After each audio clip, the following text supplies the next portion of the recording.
Welcome to the Charterhouse and to this, our third in the series of lockdown glimpses into the life of the Charterhouse.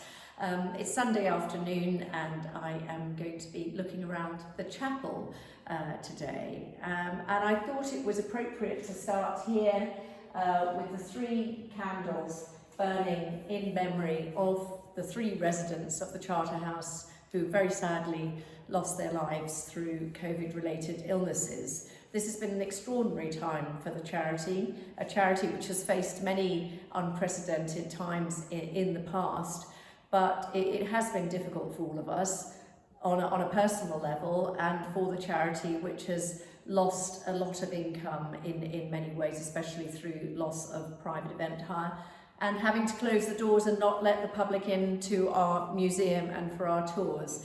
So what I'm going to do today is just show you a few things in the chapel which mean a lot to me and give you a glimpse so that you can come back and see it in more detail later. So if I take you through into the actual chapel, and I'm delighted the sun has come out, I wanted to focus first on these chaps. We've got a lot of these. They are carvings, we've got them in the plasterwork, we've got them all over the place, and they're called Talbots. This was apparently the favourite dog of Thomas Sutton, who set up this wonderful charity in 1611. And what I found fantastic is when you get groups of school children in here, because we have a learning centre and we love to teach people about the history of their country, is we get them to try and guess how many Talbots there are, because there are a lot on the ceiling as well. It keeps them busy. But here it is, this wonderful chapel, and in fact originally it would have been the Charterhouse associated with the Carthusian monastery, which was built here in 1371. It was here that the monks sat and debated whether they should retain their allegiance to the Pope or whether they should go with Henry VIII when they were faced with this awful decision in the 16th century.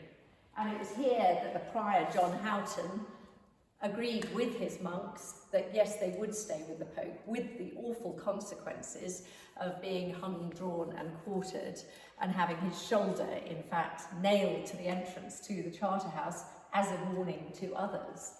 So what was then the chapter house was turned into the chapel when this was a Tudor mansion, and subsequently in 1611, when it was bought by Thomas Sutton for the charity to become a school and an almshouse, it was then extended upwards. We have to remember that Sutton bought this place in 1611 in April, and he died in November of the same year, so he never really saw his charity come to fruition.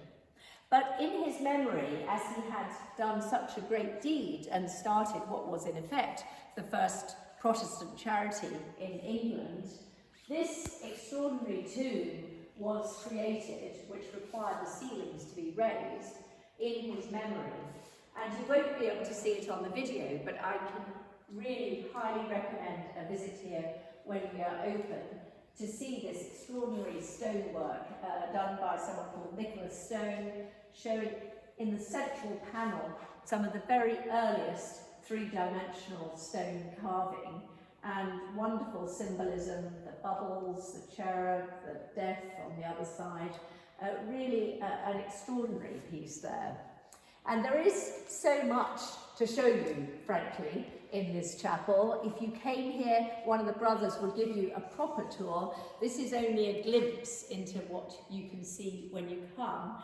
And I would encourage you very strongly to go to our website, www.thecharterhouse.org, and book up a support ticket, which supports us now, but is in effect a voucher that can be redeemed against a tour when we open in the future.